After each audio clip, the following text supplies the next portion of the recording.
morning, viewers. Welcome to Global Entertainment News Breakfast Show, your daily dose of news and updates. I am your host, Bella, and joining me on the studio here, So Still, today's top story will be taken from both Punch and Vanguard newspaper. And today's top stories from Punch are the story of Ayuba Bello, how OPE's scholarship sustained a family livelihood. A scholarship from OPE, a financial institution, have helped the students of the Ahmadu Bello University, Ayuba Bello, achieve his dream of tertiary education while starting his family land, while sparing his family land. In a statement on Sunday, the FinTech team says the scholarship provides its opportunity to change life. The OPE scholarship not only cover tuition fees, but also provide additional resources for students to thrive academically and personally. actually, this is a nice one for OK because this is the first time I'm actually hear something like this.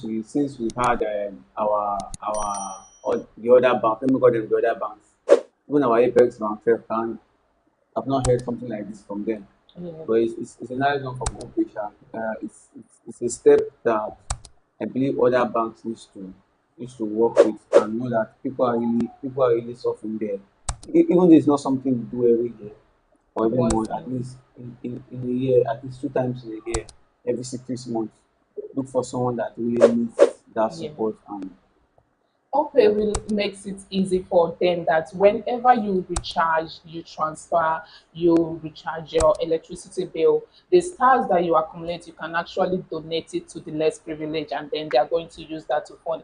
It's actually a star. It's not something so big for you to actually do. It's just for you to go to use the star, donate to the less privileged, and it's like it's just as simple as that. And I was like, how can it be so possible that you donate a star, just star from whatever you do when you make a transfer, when you recharge your phone, and then the next thing you have to use the star, accumulate the star to 50 to 100, and then you donate it to the less privileged. And then how did they even do that? that was good for Upe. This happened last year. Ayuba Bello was one of those that were given scholarship by Upe. He was one of the luckiest fellow there.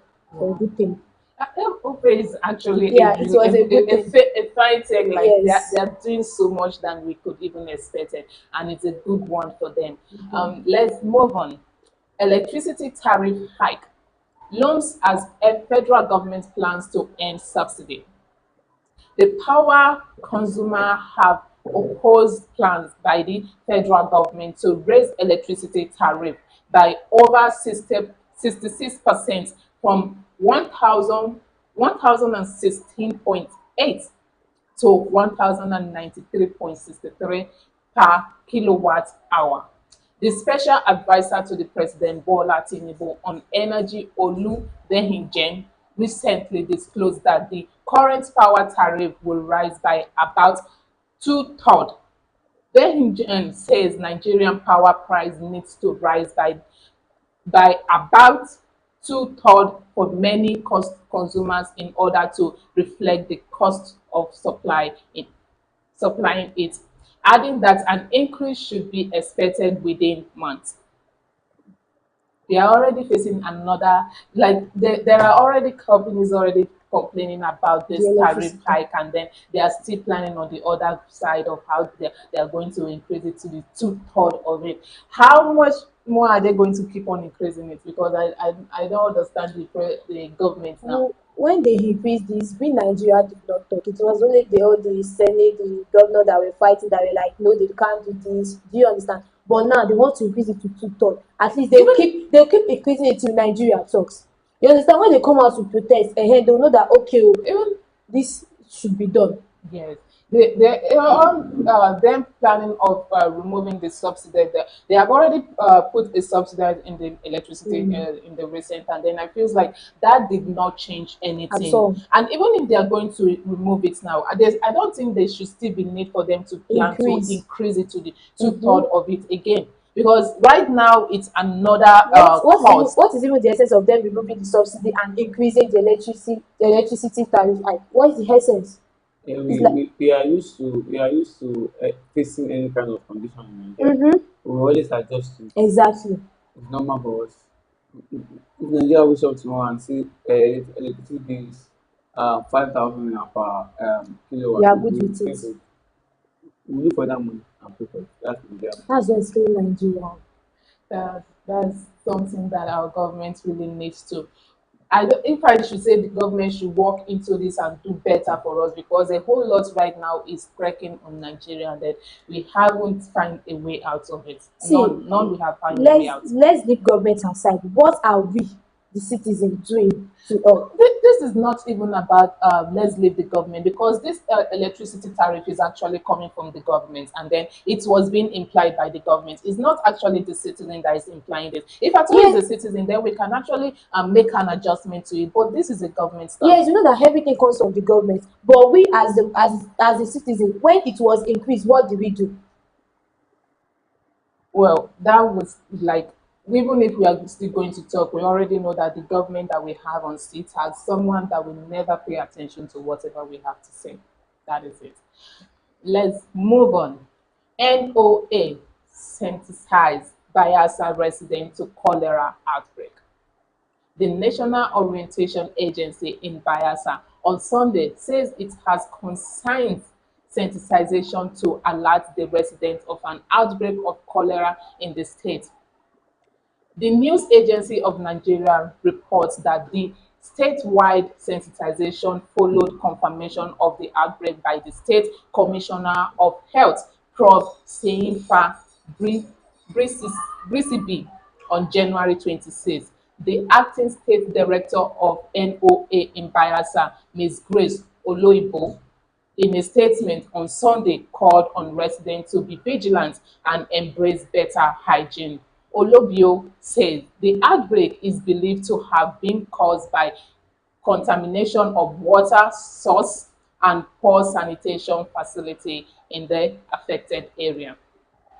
Well, I think we need to be more careful with this cholera thing, because cholera is something that has been rampant everywhere in the world, and if we don't look at the implications of cholera, it's going to really hit Nigeria very bad this year, because now we are heading into rainy season, and the rain very soon the rain is going to pour. We saw climate change last year and last 2 years. We saw how different the normal weather we always expect. We didn't see that way. This year we don't know what to expect. The rain might come heavily this year. It might even come lesser this year. But the issue of this cholera now, we need to be very, very careful, because one, cholera itself, the effect it has to the body is very, very bad. Because if it hits an adult, say, we can say, okay, yeah, we know what it's actually doing. But when it hits a child, Sure. Mm.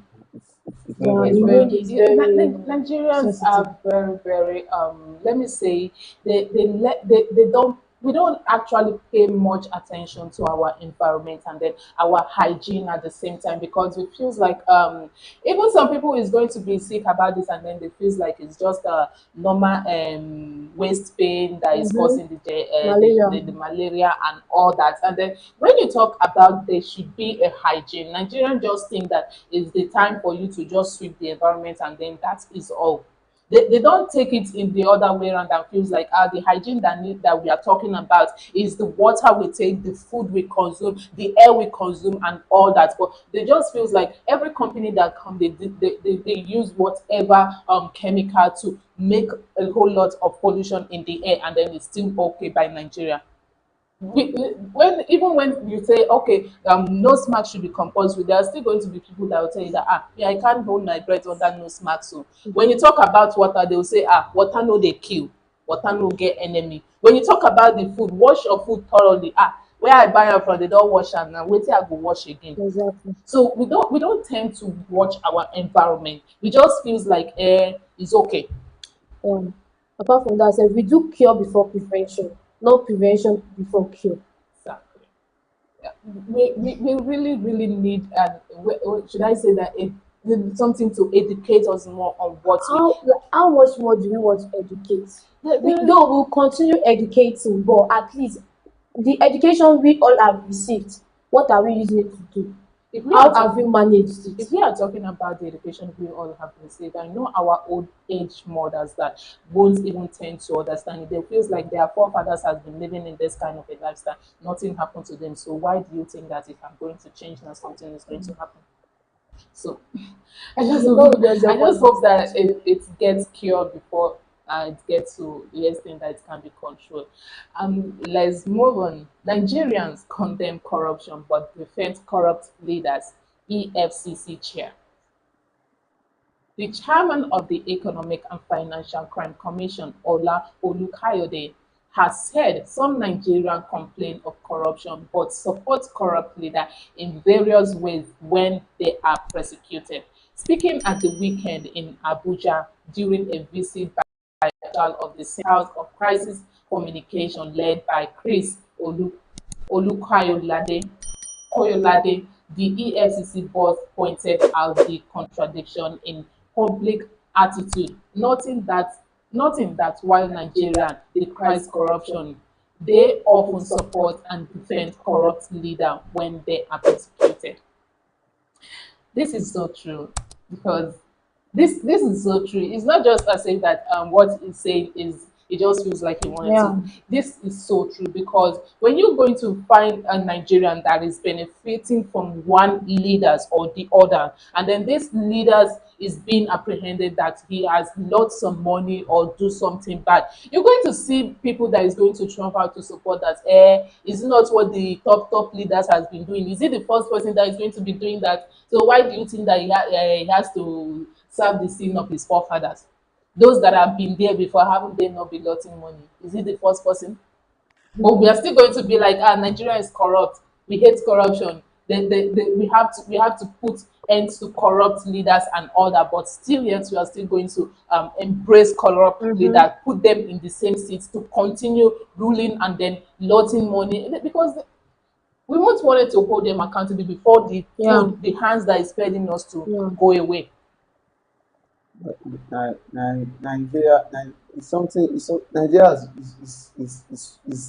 corruption has really eaten deep into Nigeria. I tell you, because it's everything we are hearing that EFCC they want to fight corruption. We are dream of fighting corruption, but the same people that are talking about fighting this corruption are the ones supporting the Corrupt corrupt leader. leaders. But if you prosecute someone today and you say you are taking this person to the court, you see someone that is part of that same thing that's prosecuting this person that will come outside and say, this person you are prosecuting you, do you know who he is? This and that. To be scared of that. Well, Nigeria as a whole, I don't think corruption can stop in this country. It can't stop. Mm, Even if it's going to be minimized, I don't think that it can stop. Yeah. Because there are still going to be people that the good leaders that wanted to change Nigeria, there are still going to be people that will come out and say that is it everything that you want to fix? You can't fix it all alone. You have to leave some bad and then leave some good. God created both night and darkness and light. So you can't think that you come and make everywhere to be light. Nigeria, we just hope that we come to awareness of all this, that is not always the good way for us to protect the corrupt leaders that is trying to put us down and not do their part. And fighting minor in Adamawa. The Adamawa State Police Command has arrested a 22-year-old man, Luca James, for allegedly raping a 15-year-old girl at Gwanlataba village in the Song local government area of the state.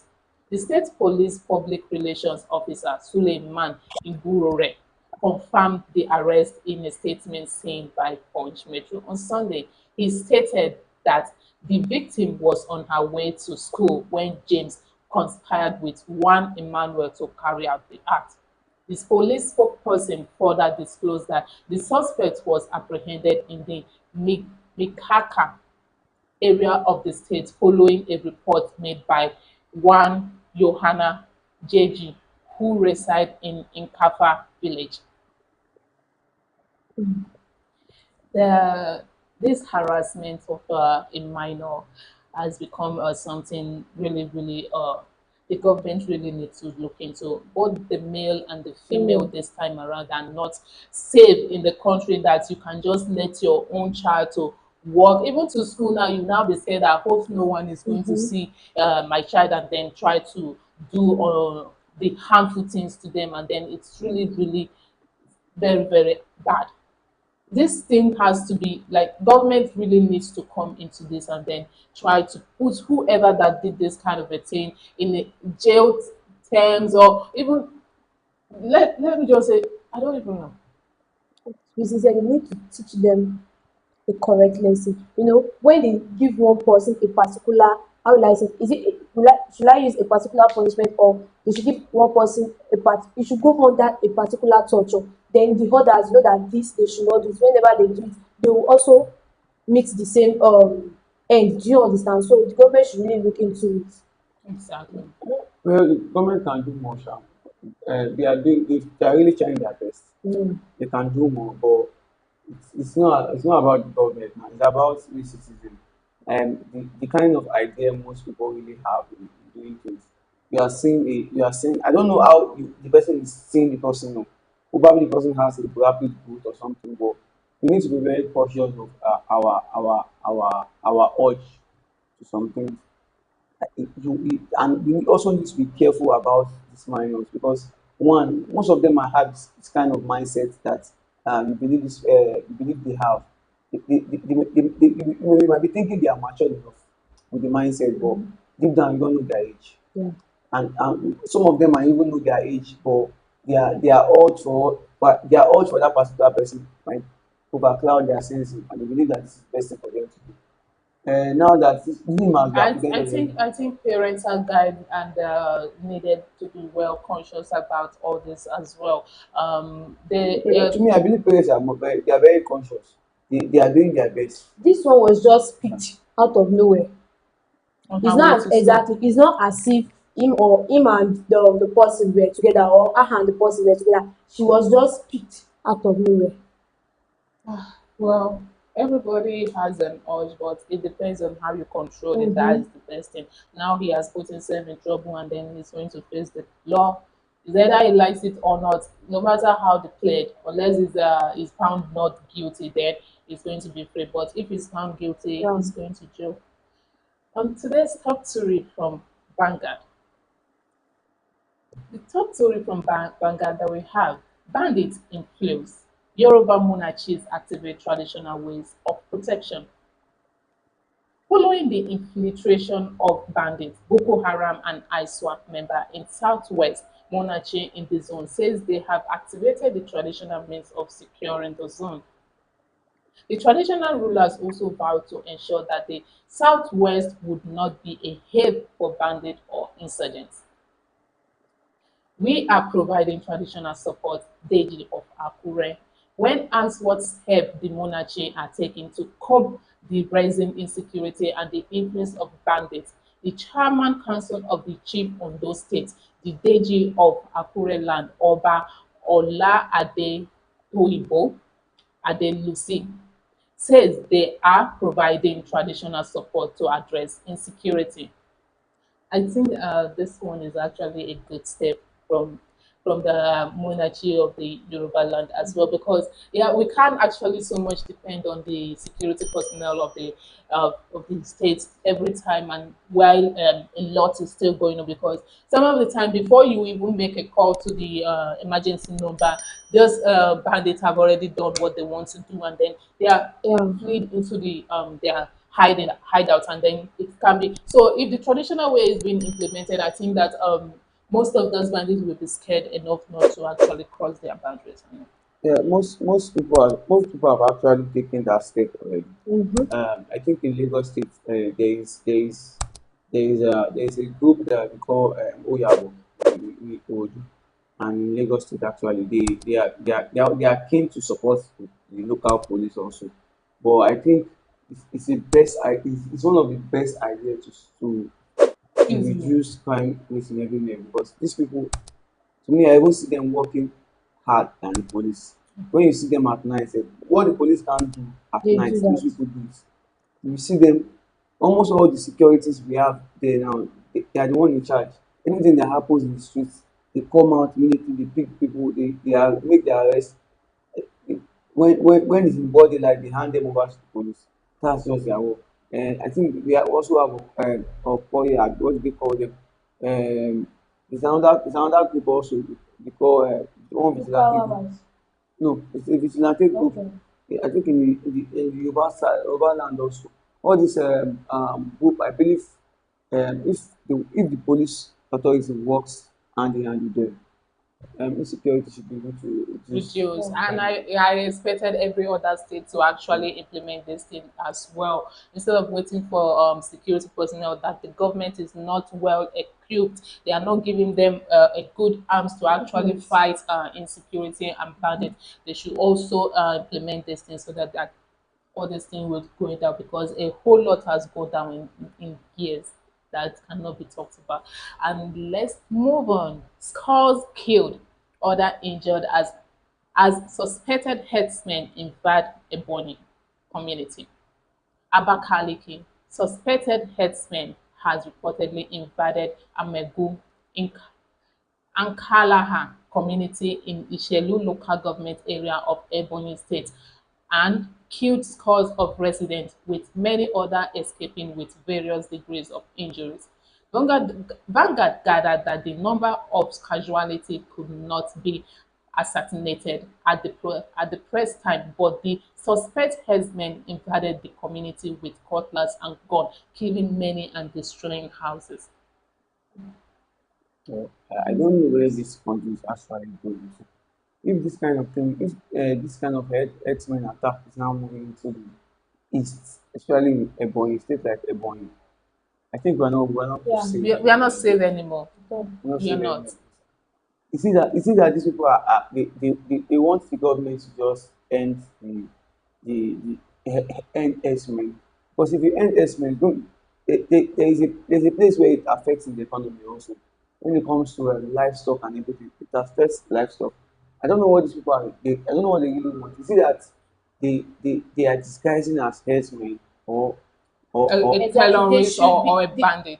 exactly terrorists or the bandits are disguising as the herdsmen because why would the herdsmen just though some people do it probably they don't have anything to eat or probably they lack It's money not or even something about or they should just do it for their own they just want to do it for their own happiness but I think some of them are just disguising as herdsmen. I really, really don't understand. Last week, I talked about this thing that Yeah, the government should actually provide a ranch for this herdsmen. That in every state there should be a ranch. If you know that you wanted to rear anything they should cattle, even register them. make sure you have a ranch. If you are not having a ranch, stop parading your cattle on the street and then try feeling that when an accident occur, you have the right to actually torture a person to death because the accident occur while the government really needs to come into this and then put those herdsmen into their place that this is where belong. If you are going to rear a cattle, build a ranch for them. Go out by yourself and go and get what they'll be eating. You can't try to shut people up because you are rearing a cow and then you keep them on the street, walking on people's farm, destroying crops. That is not supposed to be allowed. And now they have every right to be killing people because one if someone killed the cow for misbehaving in their farm, they feels like They the fight person back. they'll fight by killing human. You can't use the life of a human compared to the life of a cow. No, the government really need to step into this because it's getting out of hand. Yeah. Last week the same thing. Now they still have to do this week again. Let's move on. 46 soldiers killed as militant attack Nigerian military base. Defense and Security Force (SDF) were reported killed in an attack by militants of Islam State in the Great Sahara EIG's weekend, according to Zagazola Kamama Makama, a country insurgent publication focused on the Lake Chad region. The attack targeted an SDF position in Ikenawine, Italia, Italia department near the Mali border in Niger Tausha region. The publication described the attack as a large-scale and highly intense, coordinated operation that caught the military by surprise. So I think this is actually very bad. Yeah, It's sad. it's sad It's and a sad sincerely. one for a group of people to think the best thing for them to do is go and kill soldiers or attack soldiers. Apart from that, they have the infantry to enter the base. It's, it's, it's, Like it's not it's, as if it's, they met them on the I road and think start killing them. They enter their The Mali base. government and the Nigerian government needed to walk into this and find out what was the reason Mm-hmm. why would they come into Their base. Nigerian military base and then killed 46 46 soldiers. soldiers. Why would that have to happen in the first place? And how will they even know how they want to enter and how they are going out if there is no informers amidst them? They were caught unaware at the same time. Like 46 soldiers is a lot of number. Mm-hmm. Those are people's fathers, people's brothers, Like and mothers, families. this isn't supposed to happen. Like this is not supposed to happen. It's really alarming for the government to step in right now and then try to put this into no. Imagine them doing that to soldiers. What more with the citizen? Oh my god. I think we really need to make this. The Yeah. government really have to step into this thing because you can't just come into the Nigerian military base and then take the life of 46 soldiers at a go. Let's move on. Telecom tariff hike. Federal government meets NLC leaders over tomorrow's protest. To avert tomorrow nationwide protest by the Nigerian Labour Congress (NLC) and its civil society alliance against the 50% hike in telecommunication tariff, the federal government has summoned Labour leaders to a meeting today. Vanguard gathered that the meeting is also to discuss NLC opposition to the 8 billion government budgetary allocation for electricity bill sensitization, which the Labour movement described as the height of profligacy, what wastefulness and corruption. no, this we keep talking about this like Like, this tariff hike because it's only people that are being touched about it that will come outside and say Yeah, this is really touching us. unfortunately. And I always congratulate the NLC. Yeah. Labour Congress for always coming out to speak for the Mhm. masses because they are the ones in charge of this and I like the way they are taking it. And I don't want I also urge and plead to them not to Yoruba will say that body not to listen to what the federal government Because they are can actually imposing. shut them up. No, that's what the federal government are very good at. They are very good at giving you something to feed on now. After feeding on it now, they will continue with their attitude. They can obviously call the meeting out now and hear that the federal government has given the Nigerian Labour Congress a particular sum of money for them to do this and do that. After that, it dies off, and the implementation of tariff goes on. It's when it start touching everybody, they will now come out again. Even the NLC sef, they get their own for body because they are good at bringing out issues and going back, sleeping on it again. Yeah. I actually said this the last week that this tariff hike is. I don't think that it's always is not just going to be the telecom alone. It's going to happen in a whole lot of a company because while the tax reform is still going on, that the government is going to reply. I'm seeing a whole lot of company that is going to put a high charges on whatever product that they are doing because this has to come from the government. Yes, the telecom agreed on 100%. The government says that let it should be on a 50%. And if you are going to give a tax reform to this company, how much do you think they are going to be making if they are going to be returning 50% back to you as a tax payment? The government too has an issue in this that they needed to actually tackle and then see the reason that the country has to be in a working system where everybody don't have to be on the street. Everything is cheap, the food is affordable for the masses, and then before they think that okay, everyone is doing well, let's implement tax. Let even if the company are going to is valuable, but now naira is not even valued. it's depreciating, it's appreciating, depreciate, it appreciate, and then the food price is very high at the same Petrol. time. Petrol is high. Almost everything in Nigeria right now is not even working. So how will the government come with Down tax out. reform, and then do you expect the company that is producing and then they are actually paying their tax to the government won't want it to increase whatever they are doing? The government also needed to actually think about this thing. Let the Nigerian be in a working system before thinking that everybody needed to be in a tax reform. Then everyone should be paying tax. Well, we have come to the end of today's show, and I'll be thanking you for joining us on today's show. I have